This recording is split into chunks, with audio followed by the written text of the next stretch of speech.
Just days ago, Donald Trump claimed that the United States is back at the table with China, negotiating a new beautiful trade deal.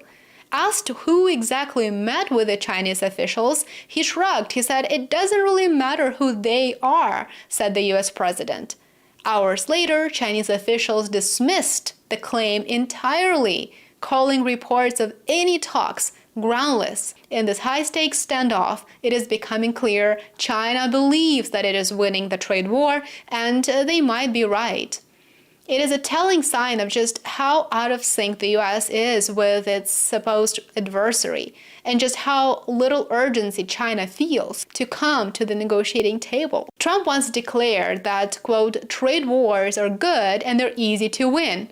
His logic: the United States sends more money to China than it receives from China, so if America stops buying Chinese goods, China will lose. But unfortunately, that is not how trade works. And in a global economy, China's goods are far more critical to the United States than our money is to them. Take rare earth minerals, for example. China just cut off exports of vital components used in smartphones, in electric vehicles, and even in military drones. One expert actually warned it would take the United States, he said, 10 to 15 years to build a China-free supply chain.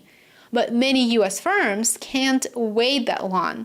They're going to run out of these critical components within months. Meanwhile, China is already pushing its exports to other markets.